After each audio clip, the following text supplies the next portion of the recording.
thank you. Conference, thank you.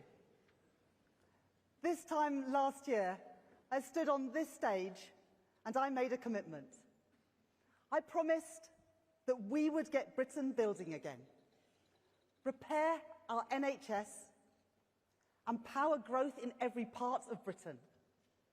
Today, after 14 wasted years, I stand here as your Chancellor of the Exchequer, ready to deliver on that commitment.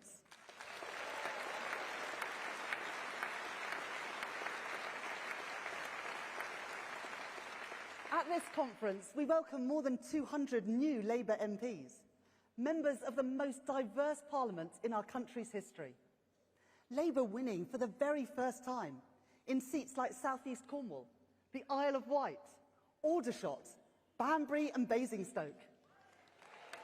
In Hexham, Altrincham and the Ribble Valley, and Labour is back in the service of communities that we never should have lost, in our port, coal, steel and mill towns, from Bolsover, Bassetlaw and Grimsby, to Hartlepool, Rother Valley, Newton Aycliffe and Bridgends, and Conference, in Edinburgh, in Glasgow, across the Central Belt and out in the Western Isles. Labour is back in Scotland too.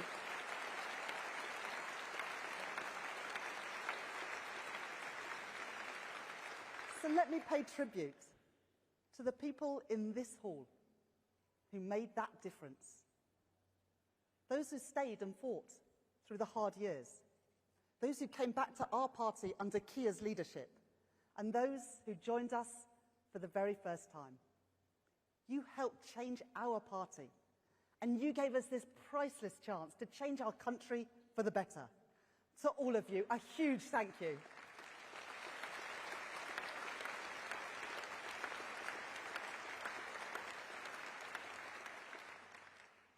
In this hall, 1 year ago, I stated my intention that the next time I addressed you, I would do so as the first female Chancellor of the Exchequer.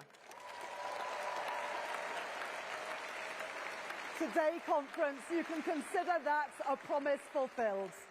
800 years the post of Chancellor of the Exchequer has existed. Everyone a man. On the 5th of July, we made history. Every woman watching this will know, no matter how high you climb, how hard you work, how qualified you are, there will always be moments when you are reminded. Some people still do not believe that a woman can get the job done.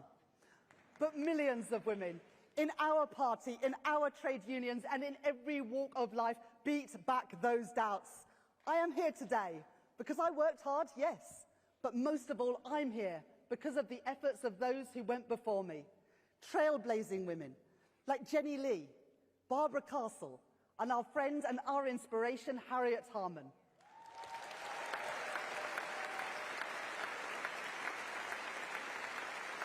And I'm here because of thousands of women, many of you in the hall today, who broke down barriers and defeated low expectations to pave the way for the rest of us. I am a Labour Chancellor because of that collective endeavour. I am the first woman Chancellor because of that collective endeavour. And that collective endeavour does not stop here. It falls to me and to our generation of Labour women to follow in the footsteps of those who went before us, to write the work of all women back into our economic story, to show our daughters and our granddaughters that they need place no ceiling on their ambitions. That is the Britain we're building. That is the Britain that I believe in.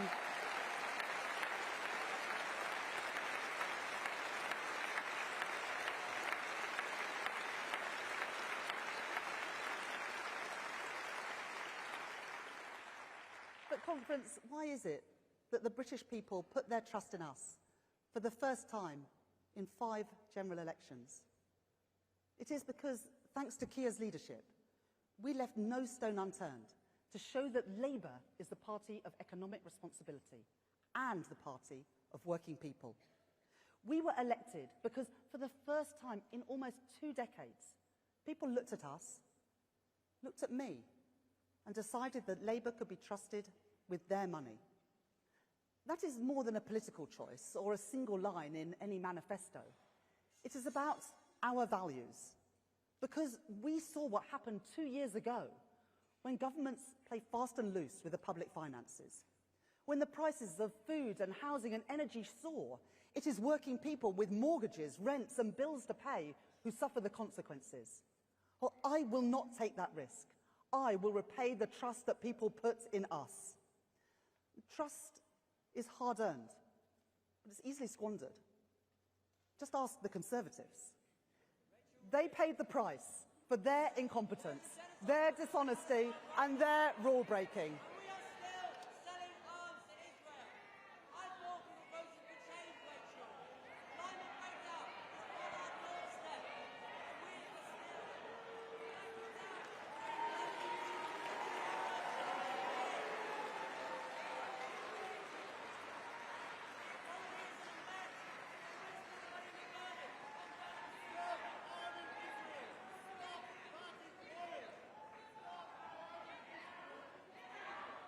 This is a changed Labour Party, a Labour Party that represents working people, not a party of protest.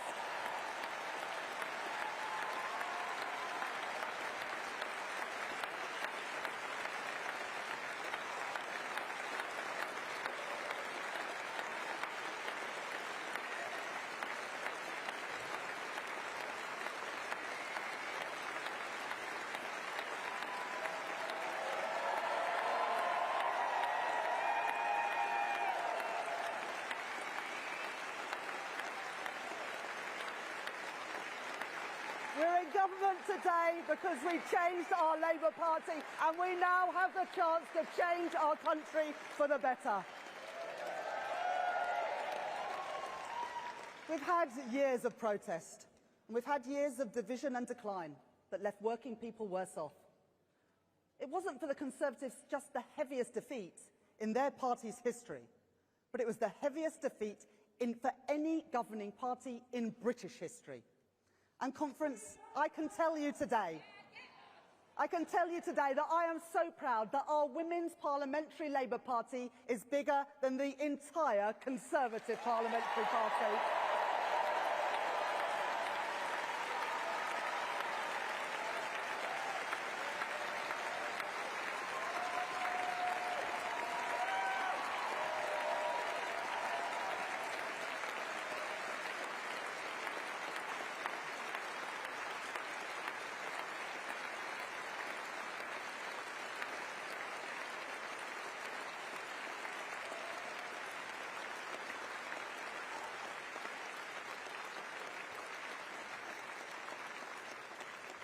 And so where will the Conservatives go next?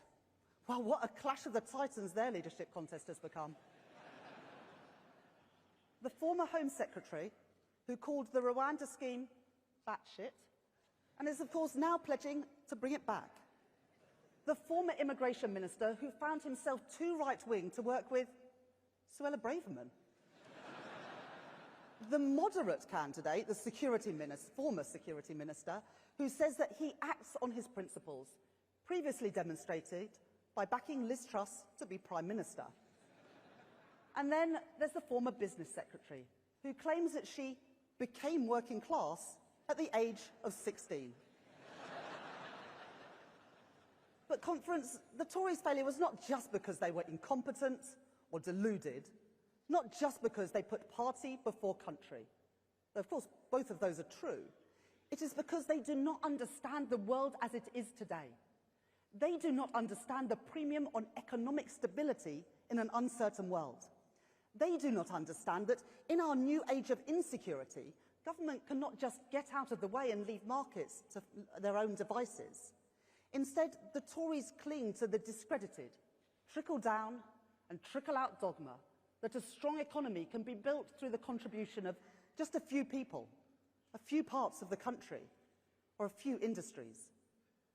Their ideas choked off investment, opened wide gaps between different parts of the country, and it suffocated growth and living standards. We will not make those mistakes. Yet, when their ideas were found wanting, what did they do? They doubled down. Never forget what the Conservatives did. 2 years ago today, in their clamour to cut taxes for the richest, they crashed the economy, sent mortgages spiralling and put pensions in peril. And you will hear many things at their conference next week, but you won't hear an apology. No apology for the cost of your mortgage. No apology for crumbling classrooms and rising waiting lists. No apology for mismanaging our public finances, degrading our institutions and crashing our global standing in the world. They do not care, and they have learned nothing. So be in no doubt.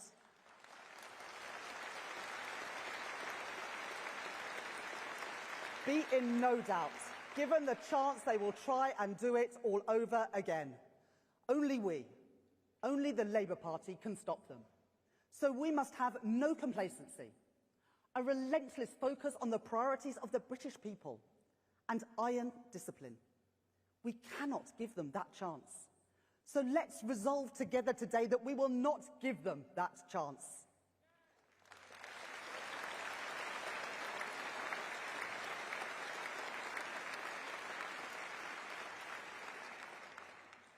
Now, I know that you are impatient for change. I am too. But conference, because of that legacy left by the Conservatives, the road ahead is steeper and harder than we expected. You don't need to take my word for it. Figures released only on Friday showed another month of record borrowing. Debt at 100% of GDP. That is the inheritance that they left in black and white. In my first weeks at the Treasury, the true extent of the Tories' irresponsibility was revealed to me. £22 billion of spending plans this year that the previous government did not disclose, which they had no plan to pay for, and which they had covered up from Parliament and from the British people. Departments had been allocated money that they were spending, but which did not exist. The money was not there. A £22 billion black hole which, if not tackled now, will pose risks for years to come. That included more than £6 billion overspend on the asylum system, including their failed Rwanda policy. Almost £3 billion on rail projects.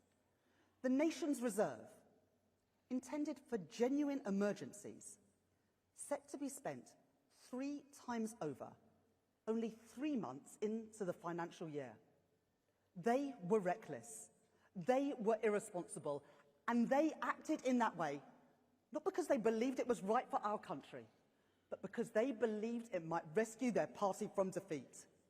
They promised solutions that they knew could never be paid for, roads that would never be built, public transport that would never arrive, and hospitals that would never treat a single patient. They showed no regard for ordinary working people, and they did not care about the consequences. It was made clear to me that failure to act swiftly could undermine the UK's fiscal position, with implications for public debt, mortgages, and prices. And so I took action to make the in-year savings necessary.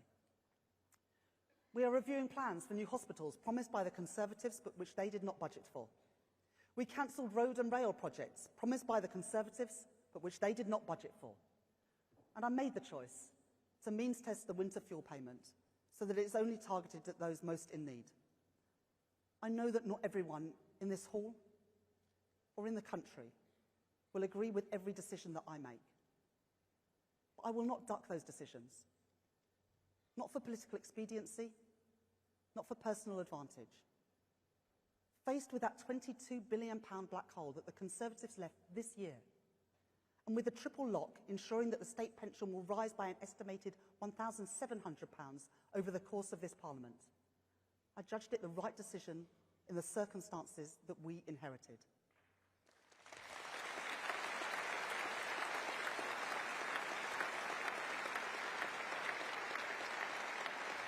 I did not take those decisions lightly. I will never take the responsibilities of this office lightly. And I will never take lightly the trust of voters, who have been burned too often by politicians who put ideology and party and self-interest above the interests of the British people. And so we must deal also with another Tory legacy. Conference, I know how hard people work for their money. Taxpayers' money should be spent with the same care with which working people spend their own money. And so 1 year ago, I promised you that this Labour government would wage a war on Tory waste. It has begun. I pledged that we would aim to halve government consultancy spend, and we have already announced savings this year. I pledged that we would cut down on the excesses of Tory ministers' private air travel, and we have already cancelled the £40 million contract for Rishi Sunak's VIP helicopter.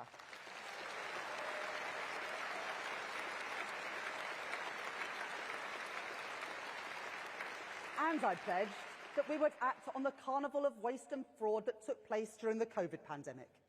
Billions of pounds of public money handed out to friends and donors of the Conservative Party. Billions more defrauded from the taxpayer. More than £1 billion spent on PPE that either did not arrive or was not fit for purpose. All under the cover of the greatest crisis of my lifetime. On entering government, we found £674 million of contracts in dispute, where we inherited a recommendation from the previous government that any attempt to reclaim that money should be abandoned. The Tories simply did not care, but Labour will not stand for it. I will not stand for it.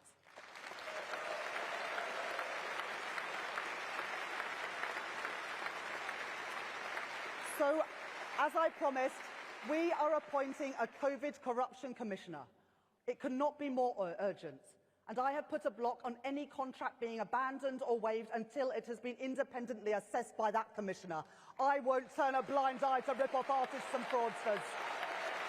I won't turn a blind eye to those who use a national emergency to line their own pockets. I won't let them get away with that. That money belongs in our police, it belongs in our health service, and it belongs in our schools. And Conference, we want that money back.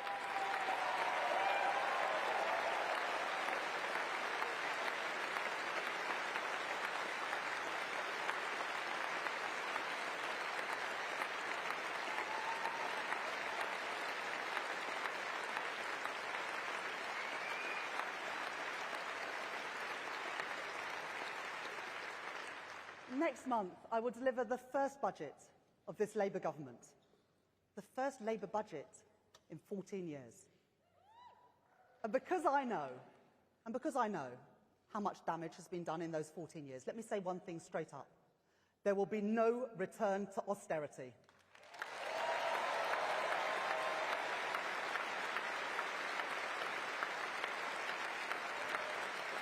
Conservative austerity was a destructive choice for our public services and for investment and growth too. Yes, we must deal with the Tory legacy, and that means tough decisions. But I won't let that dim our ambition for Britain.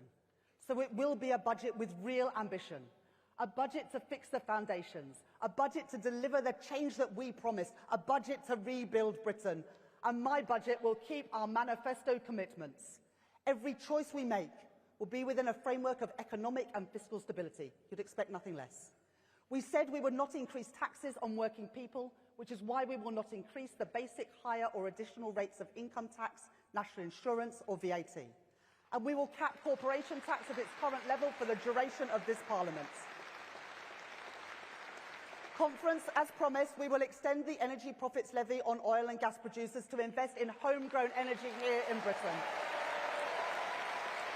We will end the non-dom tax loopholes, and we will crack down on tax avoidance and tax evasion. That is the difference that a Labour government will make.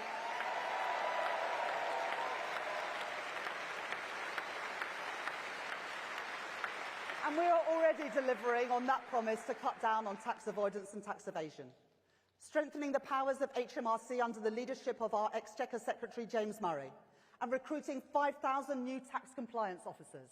Because this government will not sit back and indulge the minority who avoid paying the taxes that they owe.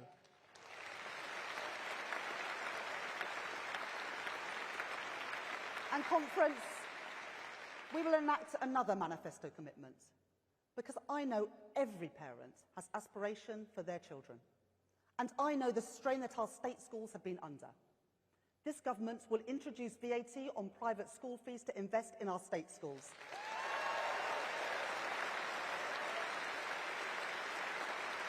It is the fair choice, the responsible choice, the Labour choice to support the 94% of our children in our state schools. That is the Britain we're building. That is the Britain that I believe in.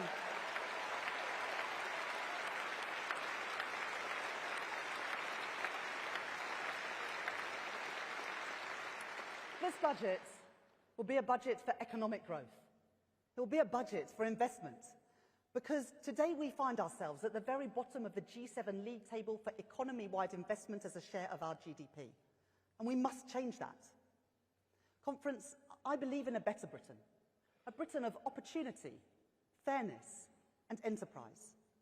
I know that country has sometimes felt far off in recent years, as our growth, our productivity and family finances fall behind. But it doesn't have to be that way. The British capacity for inventiveness, enterprise, and old-fashioned hard work has not gone away. So believe me when I say, my optimism for Britain burns brighter than ever.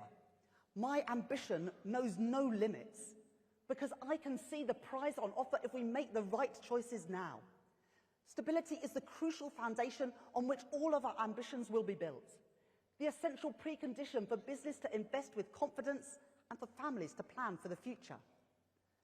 The Liz Truss experiment showed us that any plan for growth without stability leads to ruin. So we will make the choices necessary to secure our public finances and fix the foundations for lasting growth. Stability paired with reform will forge the conditions for businesses to invest and for consumers to spend with confidence. Growth is the challenge and investment is the solution. Investment in new industries, new technologies and new infrastructure. Let me put what we are doing into some perspective. If the UK economy had grown at just the average rate of other OECD economies under the Tories, our economy would be £140 billion larger today. That would have provided an extra £58 billion to invest in our public services without raising a single tax rate by a single penny. Revenue to invest in our schools, our hospitals, our police and all our public services. And that's not the limit of my ambitions, because with growth we will create jobs that pay enough to raise a family on for you and your children. Put real money in the pockets of working people and wealth in all of our communities that flows into vibrant high streets. That is how we'll make Britain the best place to start and grow a business, whatever background you come from, wherever you grew up. Things built to last and exported around the world are made here in Britain. This is how we'll achieve what we promised, the 5 missions that will comprise a decade of national renewal. That is the Britain that we are building. That is the Britain that I believe in.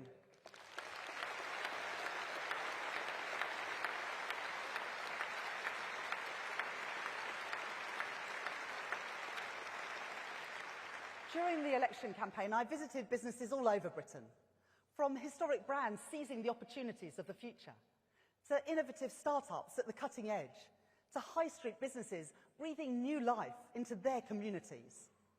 Our world-leading universities, creative industries, life sciences, tech companies and professional services. I see immense potential wherever I go. But for every success story, there is potential held back. Entrepreneurs struggling to access finance. High street businesses punished by our outdated system of business rates. Builders frustrated by a planning system which hands power to the blockers. Exporters tied up in red tape by a failed Brexit deal. Too many people out of work through chronic illness waiting for treatment, or without the skills, training and security that they need to build their potential. And a welfare state that does not always incentivise work. Brilliant young people shut out of the opportunities that they deserve, and whole industries held back without a real strategy for their future. So we must learn the lessons of the Tories' failure. We must build growth in a changed world.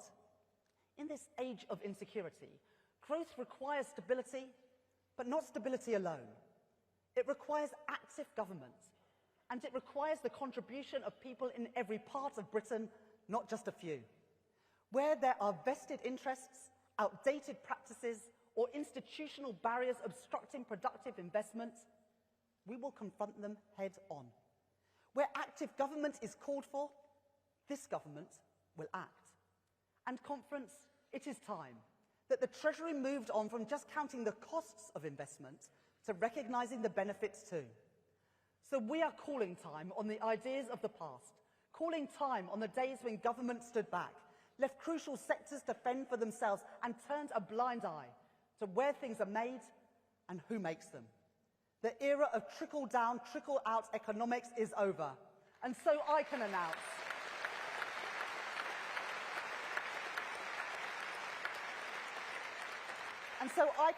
that next month, alongside our Business Secretary, Jonathan Reynolds, we will publish our plans for a new industrial strategy for Britain.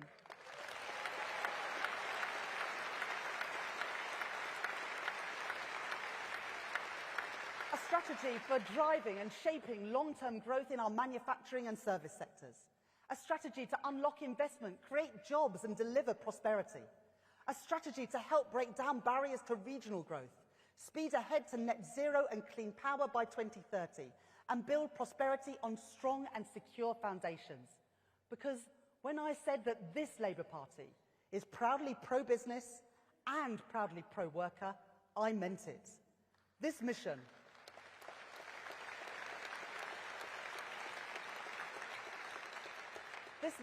for investment, for growth, for jobs is why in a few weeks' time, this government will be hosting a major international investment summit, bringing together hundreds of business leaders to send a simple message that after years of instability and uncertainty, Britain is open for business once again.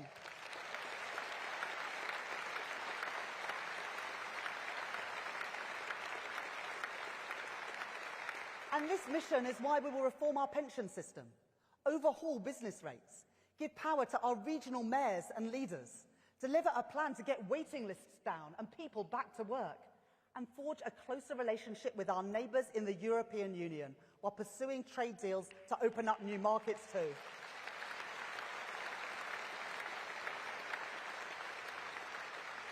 It's why we launched a new National Wealth Fund to invest in new and growing industries right across Britain. And it is why Angela Rayner and I have wasted no time in ripping out the blockages in our planning system so we can get Britain building again.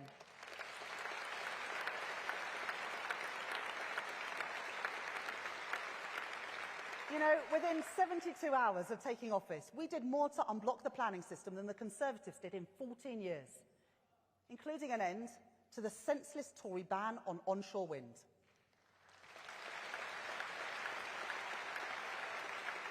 And conference, we won't stop there.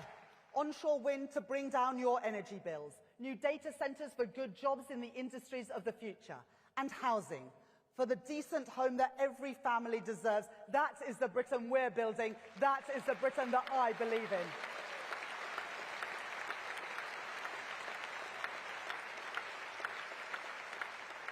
If you want to start or grow a business, if you want to export overseas, if you want to build in Britain but fear local opposition and delay, if you have felt the quiet desperation of jobs, opportunity and investment slipping away, then be assured your ambitions, your hopes, your future will not be held back any longer.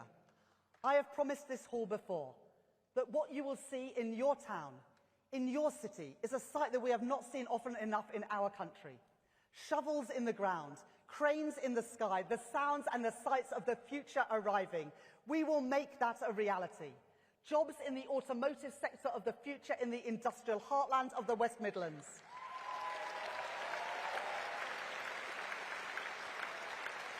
Jobs in life sciences across the Northwest, clean technology across South Yorkshire, a thriving gaming industry in Dundee, and jobs in carbon capture and storage on Teesside, Humberside, and right here on Merseyside too.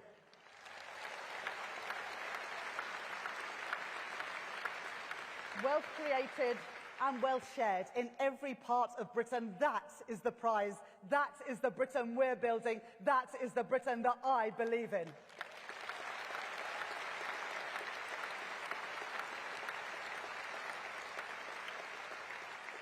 And conference, because growth must be built by the many, its proceeds must be felt by the many too. And because of the indignity and insecurity that stems from the broken link between hard work and fair reward, we will deliver on another promise, a new deal for working people, with a ban on exploitative zero-hour contracts, an end to fire and rehire, and a minimum wage which takes into account the real cost of living, so that last we will have a genuine living wage in our country. For dignity, for security, for growth, this Labour government will make work pay. That is the Britain we're building. That is the Britain that I believe in.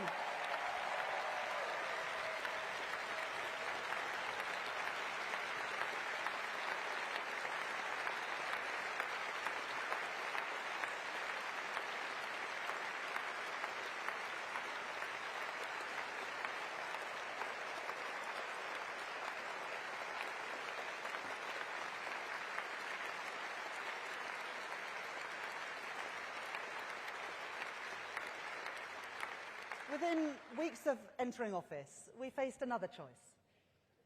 We could accept the independent pay review body's recommendations and give public sector workers their first above-inflation pay rise in 14 years. Or we could allow further industrial disruption to wreak havoc on our public services. Patients having hospital appointments cancelled. Parents unable to send their children to school. Key workers, the men and the women who kept us safe during the pandemic, forced to pay the price for a crisis that they did not create. The Conservatives gave no guidance to the pay review bodies on affordability, nor did they budget for the recommendations they offered. And the Conservatives will deny that this was a choice that had to be made at all.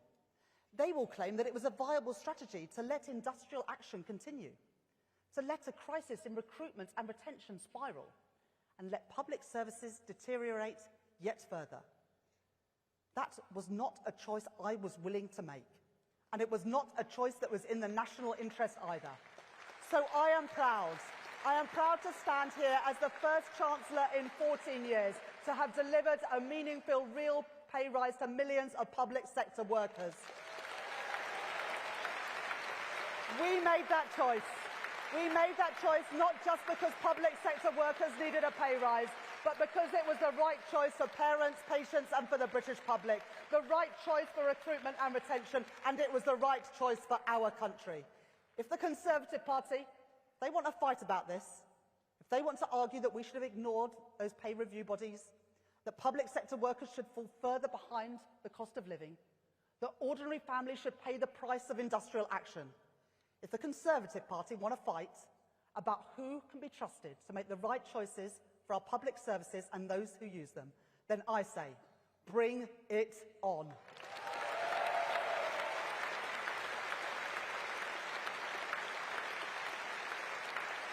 Public services that we can be proud of once again with a Labour government. That is the Britain that we're building, and that is the Britain that I believe in.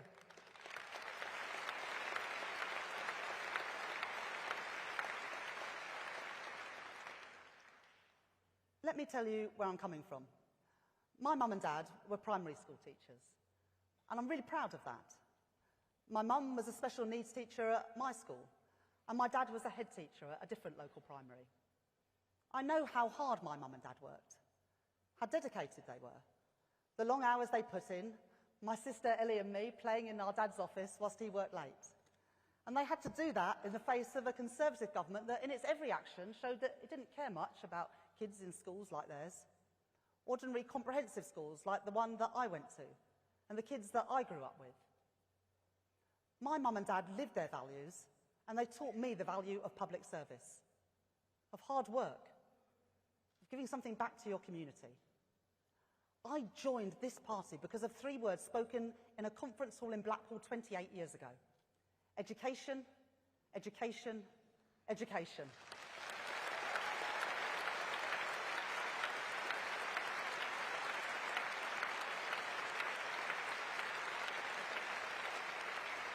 I joined this party because I believe that strong public services are the backbone of any decent society. Because I believe that people should rise and fall on their own merit, not on the circumstances of their birth. And because I believe that we do not have to choose between a fair society and a strong economy. I don't want kids to succeed against all odds. I want them to succeed because they deserve it. Because the odds aren't stacked against them. That's the Britain that I want to live in. Just like every other parent who wants the best for their kids.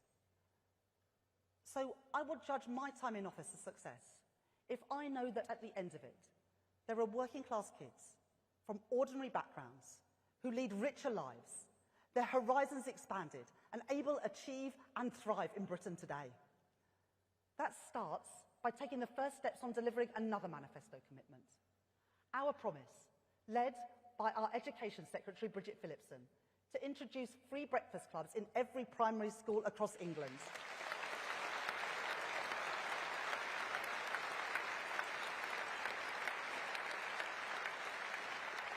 Today, I can announce that that will start in hundreds of schools for primary school-age pupils from this April ahead of the national rollout. An investment in our young people, an investment in reducing child poverty, an investment in our economy. And an investment so that in years to come, we can proudly say that we left behind a Britain where the next generation has a chance to do better than those who came before it. Conference, that is the Britain that we're building. That is the Britain that I believe in.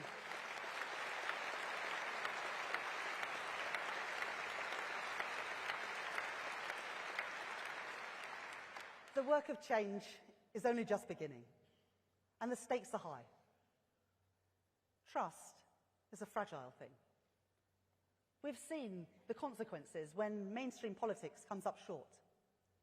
It falls to us to show that politics can be a force for positive change. Not through words, but through action. Through progress towards that Britain of opportunity, fairness, and enterprise. That is our task. That is my task. It comes with a great weight of responsibility. I embrace it. It will mean hard work. I am ready for it. The British people put their trust in us, and we will repay it. And when someone asks you, does this government represent me? When they ask, whose side are they on? You can tell them. When you work hard, Labour will make sure you get your fair reward. When barriers obstruct opportunity and investment is constricted, Labour will tear down those barriers. When working people have paid the price for the Tory chaos whilst waste spirals and taxes are avoided, Labour will act. And when the national interest demands hard choices, Labour will not duck them. We will make fair choices. For decent public services and the people who rely on them. For investment and opportunity in every part of Britain. For an end to the naysaying, the division, the defeatism. An end to the low investment that feeds decline. And an end to the easy answers, the empty promises and the Tory stagnation. Conference, you can tell them that we stand, that we will always stand with working people.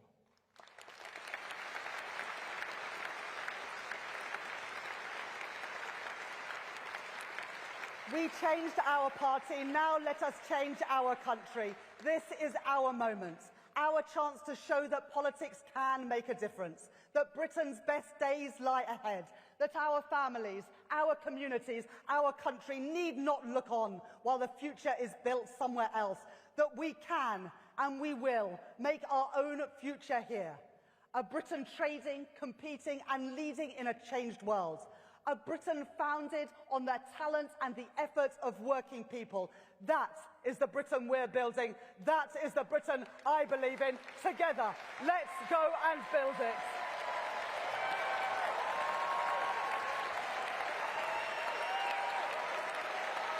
Thank you.